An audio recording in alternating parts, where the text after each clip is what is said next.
All righty, welcome. This is module 60 and 61. We are in this unit 7, motivation, emotion, and personality. And this first module has to do with the psychoanalytic and psychodynamic theories. Always love to talk about Freud. He is very interesting. I will tell you up front, we don't necessarily follow a lot of his theories today, but they certainly are interesting and get us thinking deeper about personality and how it develops. So we want to, this part of the unit has to do, like I mentioned, the other one was motivation. We got into emotion, we got into stress. Now we're going to look at our individual personalities, which is an individual's characteristics pattern of thinking, feeling, and acting. When we think of personality, a lot of us think of it in terms of traits, like I'm, an energetic person, I'm motivated, I'm happy or sad, but it also has to do with how you think, how you feel, and what you're actually doing, what your actual behaviors are. And we are going to look at this first theory, which is, as I mentioned, the father of this theory is Freud, and it's called the psychoanalytic theory. We learned about it at the beginning of the year. And he believes that a lot of our personality stems from things that we're not really consciously aware of. He calls that the unconscious. And whether it's instincts or just overall things that drive us to behave in a particular manner. But there are other theories of personality that we are going to look at and review called humanistic theory, the trait theory, and the social cognitive theory. And they each have their own way of trying to understand your thinking and your behavior, which we would thus call your personality when you look at the patterns of that. So let's get into Freud. Freud, he was the late 1800s, early 1900s. He was one of the first psychologists. He came right after Wilhelm Wundt, who was the father of psychology. And he was actually a doctor initially, and he had a lot of patients, especially women that would come in, and they had a lot of what he called neurotic symptoms. So, meaning they were showing a lot of anxiety, having some breakdowns and things like that. And he started to develop some generalizations based on these observations. And he, as we mentioned, he was looking at the interaction between the conscious and unconscious mind and looking at our motives and conflicts. He believed we had a lot of internal conflicts. And the unconscious is the reservoir of mostly unacceptable thoughts. So a lot of it's a negative thing for Freud. Unacceptable thoughts, wishes, feelings, and memories. And his main technique to study individuals is he had them do something called free association. And also, he did some dream analysis. And I certainly know the dream analysis is probably the most interesting for all of us, and thinking about our dreams and how they influence our personality. But his free association technique was really to he would give some type of prompt, maybe like a word, and then you would kind of just say the first thing that came to mind. And then he would make some type of evaluation based on what he believes to maybe have some repressed feelings and drives that seem to have come out from that free association activity. So here's an example. Carly's therapist asked her to simply say what is on her mind, then responding to a specific rather than responding to specific questions or topics. Her therapist is making use of a technique known as free association.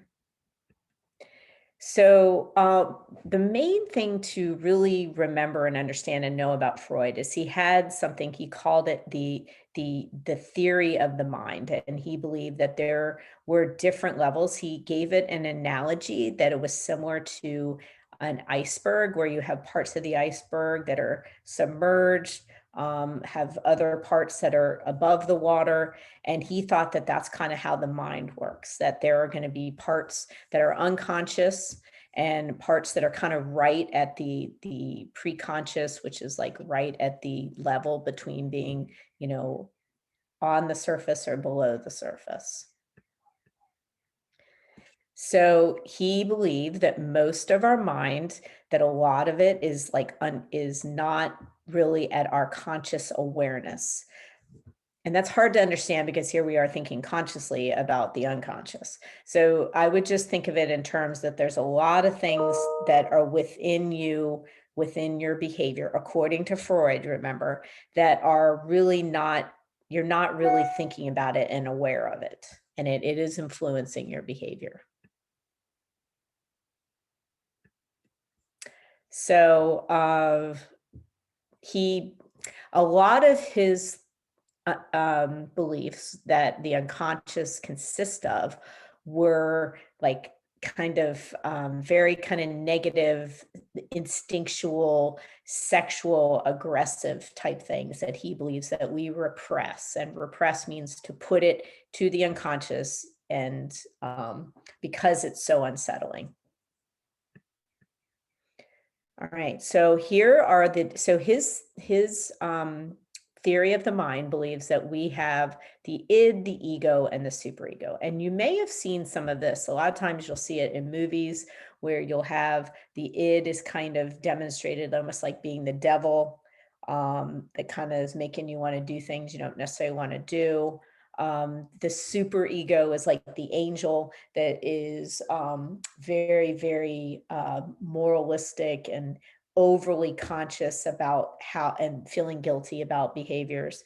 And then the ego is the kind of in between, but I'm going to give you more details here. So the id, it is the reservoir of unconscious psychic energy. He basically says that's a lot of where your sexual and aggressive drives are. If you are id dominant, then you follow the pleasure principle, which means you want immediate gratification. It's kind of very selfish, aggressive. I hate to give this reference, but it is an example. Like we might say somebody that has raped somebody, that they are wanting immediate gratification. They're very id dominant. And I'm sorry to bring up such a negative example. All right, but notice that it's all unconscious. So it's like kind of just focusing on your instinctual drives. The ego, which actually I normally like to talk about the superego first. So I'm going to actually jump ahead to that one and then come back to the ego. The superego is the complete opposite. So the superego is like, we call it your internalized ideals. It's your conscience. It is the part of you that really wants things to be a certain way, like the best you could possibly be. It's very kind of judgmental, very idealistic, like what are the ideals of things that you want. So maybe idealistically, you would do your homework every single day and that you would never, skip assignments and always study for several hours. That, maybe that's your ideal self. That would be part of your super ego. All right. And notice that part of it is unconscious, your internalized ideals. And then there's the conscious part of you that's actively thinking about, how you want things to be. All right. And then I'm going to go back to the ego.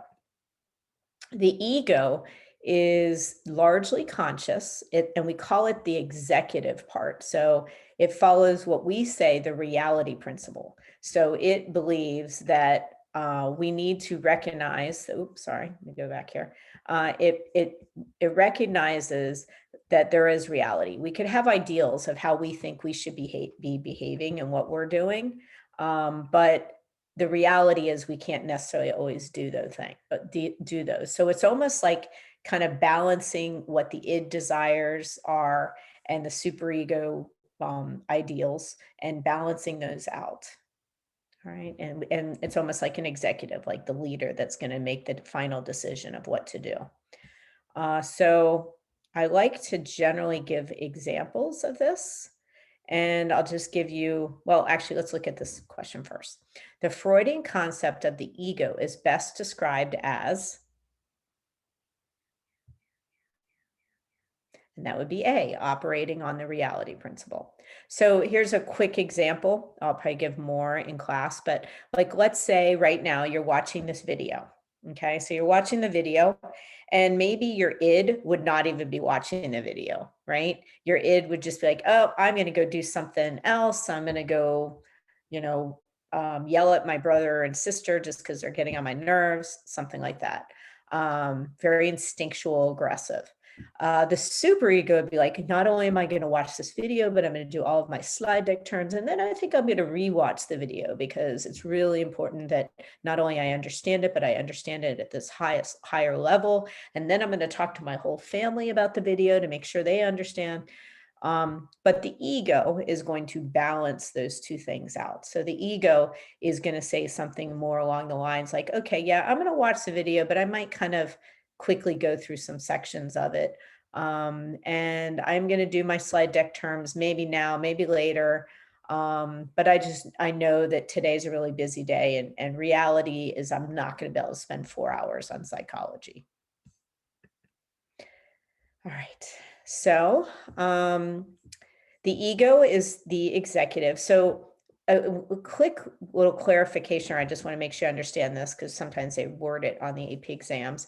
It's mediating among the impulsive demands of the id and restraining demands of the superego. So the superego can be very restraining. It's not going to actually want you to do a lot of things because it could be considered morally wrong.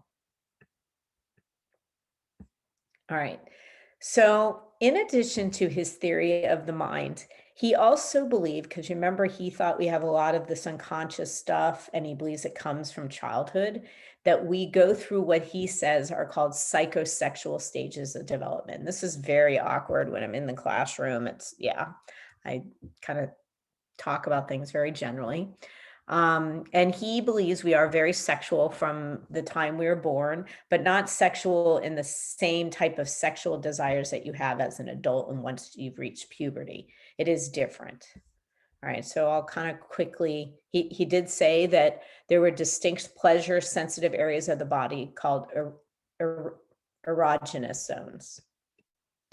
So if you look back here at one of these stages, there is a stage, it's called the phallic stage. And that is when children, according to Freud, we don't necessarily follow this today, that when you first start recognizing, that what makes you a male or a female or the gender you identify with, that you, according to Freud, that you start to have feelings for the opposite sex family.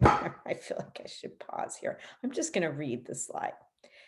He believed there's something called the Oedipus complex. If you've ever heard about the story of Oedipus, he believed that during the phallic stage, boys develop both unconscious sexual desires for their mother and jealousy and hatred for their father, whom they consider a rival. He would kind of justify and say that he's had that this is when children maybe or they start to have your first kind of sexual feelings, but the people that you're closest to are your family members, and so that first feeling. And it is based on the Greek legend of Oedipus, who unknowingly killed his father and married his mother. That's where he got the name. We do not believe that today. Okay, we don't really believe it. Some part of me, I'm like, why are we even talking about this? I mean, the only thing we could take away is that sometimes we do have repressed, maybe internal feelings we're not as consciously aware of, maybe just because we don't take the time to be aware of them, but not necessarily this. The Electra complex is basically, it's the same as the Oedipus complex, but for girls. All right.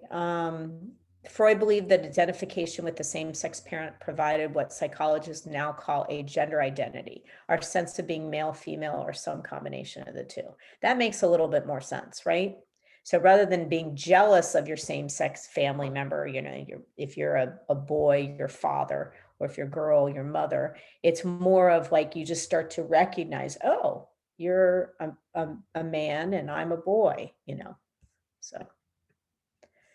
So one thing that Freud said that you can sometimes like not go through those psychosexual stages appropriately, and you can become fixated. And this is where you kind of linger in a particular area, and some of your fixations just are kind of things that you're just not working through that particular stage as well. It's maladaptive behaviors. So quick examples like the first stage is called the oral stage, according to Freud. And obviously things are very oral at that because you're like sucking on a bottle and and eating and stuff when you're very young. But he said if you become fixated, maybe you didn't go through that stage properly. So maybe later in life you're chewing on pencils, which hopefully you're not chewing on a pencil right now, or you like to chew ice cubes all the time. I know a lot of this don't necessarily follow today, but we'll go ahead and tell you what a fixation is. All right. And um, here, I'll read through this one. He'd been either orally overindulged or deprived. So this would be oral fixation. And you could exhibit either passive dependence, like that of a nursing infant, or exaggerated denial of dependence by acting tough or uttering biting sarcasm. So they sometimes reference oral fixation, that if you're bitingly sarcastic, like you're kind of just mean, that means you didn't necessarily go through the oral stage properly. Or if you're smoking and needing things like with cigarettes, that I guess, that would be being orally fixated. One other thing, and we are going to go through more details, I think, with this. I'm going to have you, as your assignment in class, I'm going to have you explore these defense mechanisms more individually. So I will tell you, so what a defense mechanism is it's basically when the ego is trying to kind of figure out, and he's getting like the forces of the superego and the id, and trying to manage that and execute like his decision making, that you might have a defense mechanism that is helping you kind of deal with those conflicts between those two, the id and the superego. So these are a list of defense mechanisms. I find these really interesting. I would say we do recognize there could be some level of legitimacy to these defense mechanisms. You will probably be able to come up, and that's what I'm going to have you do in class or during the lesson, is come up with an example in your own life of where you have experienced regression, reaction formation, projection, rationalization, displacement, sublimation, and denial. I'm going to quickly tell you what each one of those is. When you regress, you kind of act like younger, like you're in a previous stage. So maybe having a temper tantrum. Reaction formation is when you kind of act the opposite of what you're actually feeling. I sometimes call people being two-faced when they're exhibiting reaction formation. Projection is when you're feeling one particular way, but you act like somebody else is feeling it. So like maybe you're in a bad mood, but you walk around going, why are you guys all in a bad mood? But it's really you're the one in the bad mood. Rationalization is where you come up with excuses, right? And explanations for your behaviors, your maladaptive behaviors. Displacement is when you take something out on another object or person. So you're upset, but you take it out on somebody else. Some people get that mixed up with projection. So if I am upset because I'm not doing well in a class and I, kicked the door, that would be displacement. Sublimation is where you are having a lot of aggressive or sexual feelings, but then you try to act out on those in something that's more socially acceptable. And then denial is where you just kind of refuse to believe or perceive something. All right. Let's skip over these. We talked about what repression is.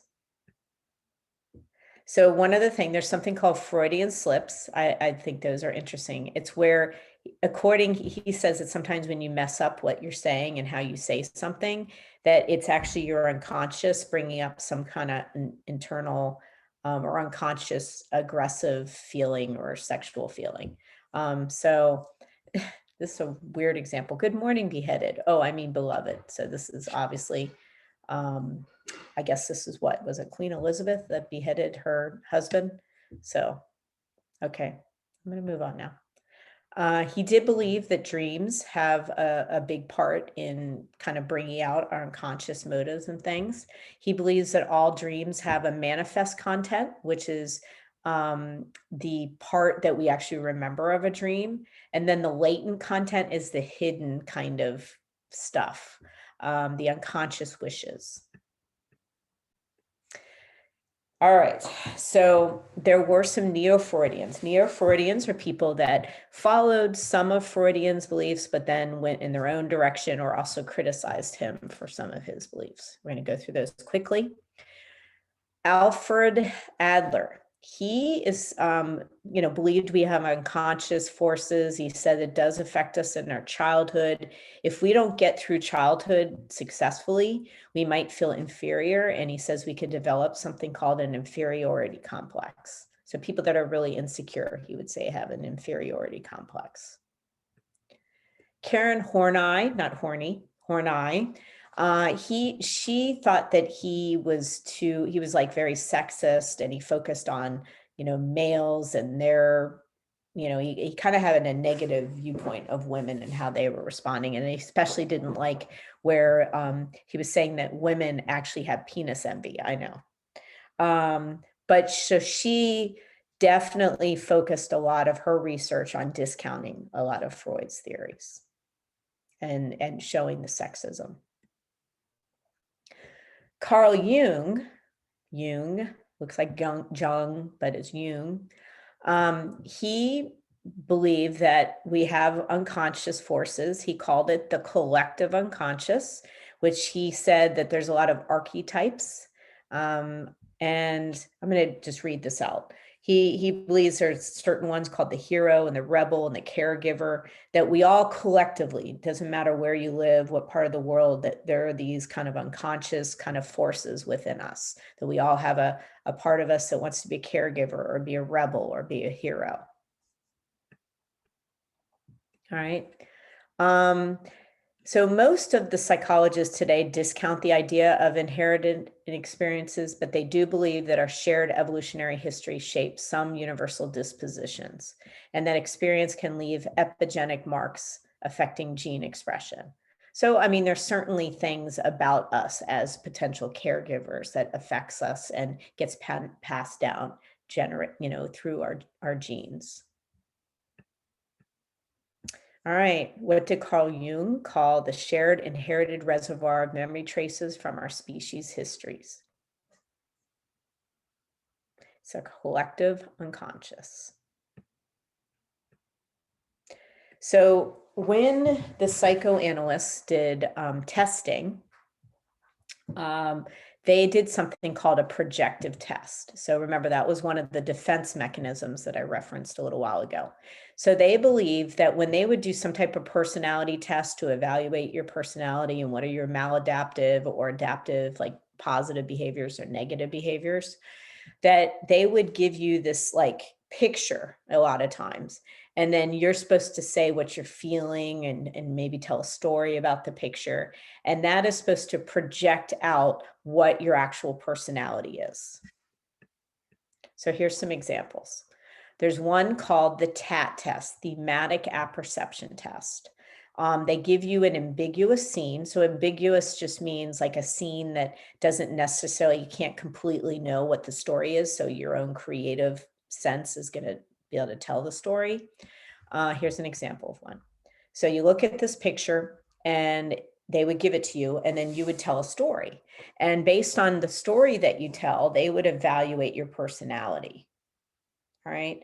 So I don't know if you're already seeing a problem with this, but that's very subjective, because everybody might have a different story. And then you just leaving it up to a psychologist to evaluate and be very subjective about describing your personality based on how you tell a story. Now, obviously, if every story you tell is really violent and graphic and negative, then yes, maybe there's some things in your personality that are showing a lot of aggression. But for the most part, it'd be very hard to evaluate someone's personality just from them telling a story from a picture. Another example, actually, I'm going to read this real quick. This is how the TAT works. Shown a daydreaming boy, those who imagine he is fantasizing about an achievement are presumed to be projecting their own goals. As a rule, said Henry Murray, developer of the TAT, the subject leaves the test happily unaware that he has presented the psychologist with what amounts to an X-ray of his inner self. But as I said, we have a lot of criticisms of it.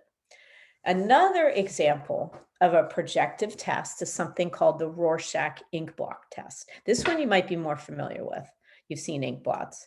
So they'll give you this kind of abstract ink blot, and then you, once again, say what you feel like you see. What do you see in the picture? Maybe you might even tell a story with the ink blot as well. And it's supposed to identify people's inner feelings of analyzing their interpretation of the blots. All right. So it says here, people tell what they see in a series of symmetrical ink blots. Some who use this test are confident that the interpretation of ambiguous images will reveal unconscious aspects. And some clinicians even cherish it, saying that the assessments of criminals' violence potential, others view the test as a source of suggestive and icebreaker. I would consider it more of an icebreaker. Once again, it's very subjective. And that is the biggest criticism of these tests, is that they're very subjective, meaning, you know, it's much better to be objective, to give like a multiple choice type test, personality test, because that's a much more objective way to look at someone's personality and look for patterns. So they have inaccurately diagnosed many healthy adults as pathological. That's a little frightening in itself. All right, so we definitely find that psychologists today find that psychoanalysis is not as fixed. We believe behavior in general is not as fixed. It's not. It's lifelong. You're going to make many changes, and we can't make a lot of assumptions about how you went through your psychosexual stages, you know, or are you more id dominant? Like, these are things that we are changing throughout life in many areas, not everything, but. All right, it offers after the fact explanations of any characteristic. So a lot of it, he didn't make predictions, he more like analyzed after.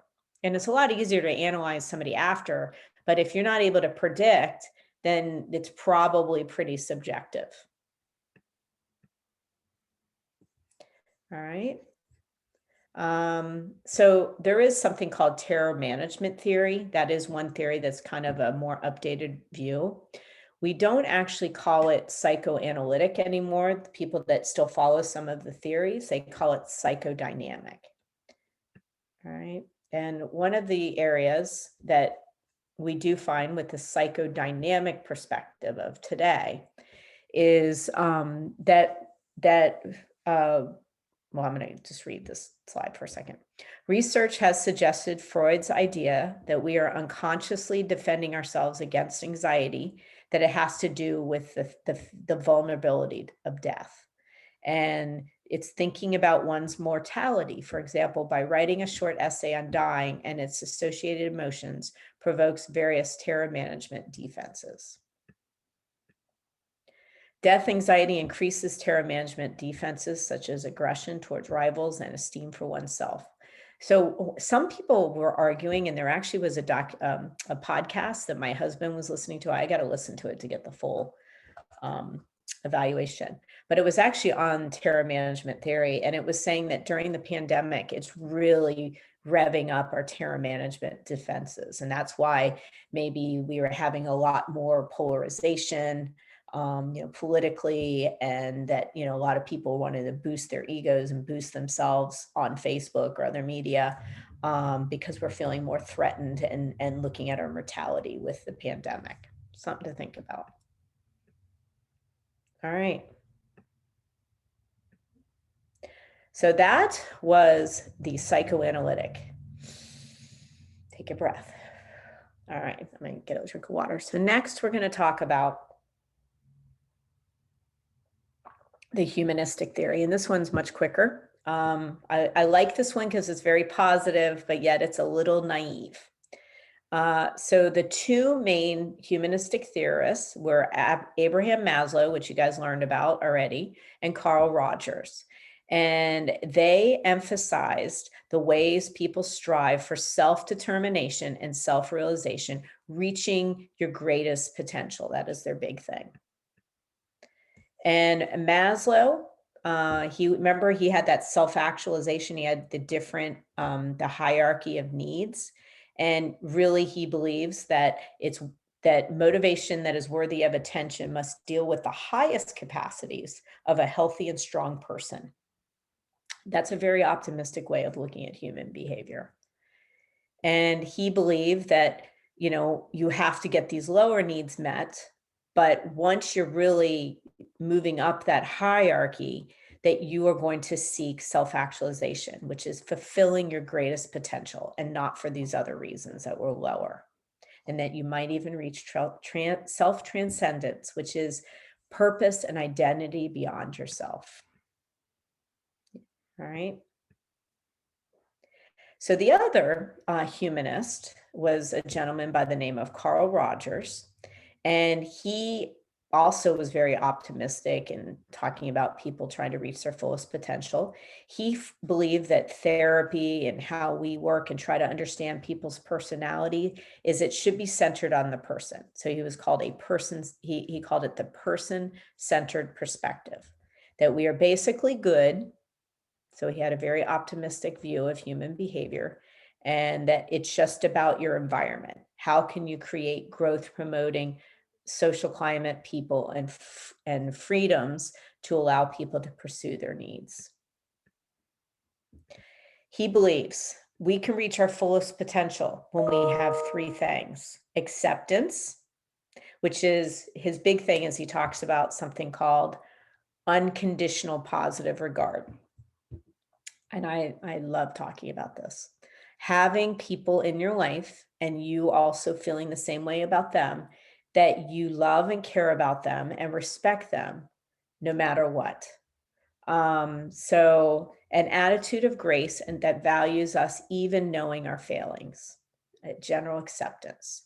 So think of people that have unconditional positive regard for you, like your parents. Hopefully you have teachers. I certainly do. That is one of my biggest goals, is to give that general understanding that I accept you. I might be disappointed if you didn't do your Unit 7 slide deck. I'm gonna be honest. But I still really, really care and value, and it doesn't change how I feel about you generally. Okay. And then genuineness is being real. Okay. The more that you're open with your feelings, or you're in relationships where you can be open with your feelings, dropping your facades, that is really going to help you reach your fullest potential. And then it's really important to have empathy. Make sure that you share and you mirror others' feelings and reflect their meanings. So he was big about like how you talk to other people, and if you're working through conflict, that you really make sure that you're being empathetic and really listening, and kind of can report back what they're feeling. All right, so I talked about the unconditional positive regard. Here's an example of a father not offering unconditional positive regard. Just remember, son, it doesn't matter whether you win or lose unless you want daddy's love. Now, obviously, that is not having unconditional positive regard. All right, so the last thing that we're going to talk about is something called your self-concept. And that is another big humanistic part of their theory, is just figuring out who you are. Who am I? And they believe that you look at like what you call your real self, which is kind of how you're behaving on a day-to-day basis, and then what your ideal self is. Okay. And that it's good to look at both and kind of just be reflective. But if you feel too far from your ideal self, that you can start to feel unhappy and dissatisfied. Adolescents are struggling to form their identity and determine who they are. Abraham Maslow and Carl Rogers would explain that adolescents are searching to discover their self-concept. That one's a little tricky because it had other humanist terms in there, but it's your self-concept. All right, so real quick, tell you the criticisms. That's the big thing with learning the different personality theories, is that they all kind of have their own other theorists criticize them, and then that's how they came up with their theory. They believe that the humanists were naive, a little bit too optimistic.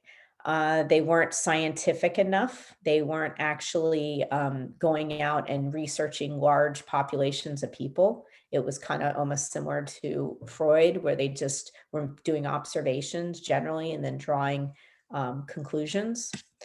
And so it says here, consider Maslow's description of self-actualizing people as open, spontaneous, loving, self-accepting, and productive. And are they saying, is that a scientific description or merely a description of the theorist's own values and ideals?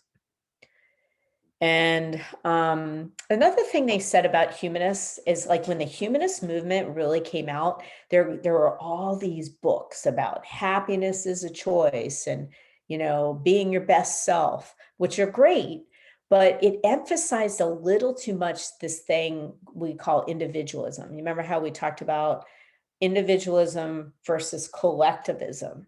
And when you're an individualist, it's good to obviously take care of yourself, be true to yourself, but it also can lead you to almost be selfish and being self-indulgent, selfish, and you might not necessarily have moral restraint, meaning you're going to kind of, well, I'm trying to be my best self. My best self wants to, trample over those people while I try to, get the best house or the best job, that it doesn't matter how it affects other people. So, all right. And I've already told you it's a little naive, doesn't recognize some of the evils that do exist in our society. All right. So that is actually more of a FRQ. But we're going to give you some activities to do for this lesson, and I hope you have a wonderful afternoon and that you enjoyed this video. Bye.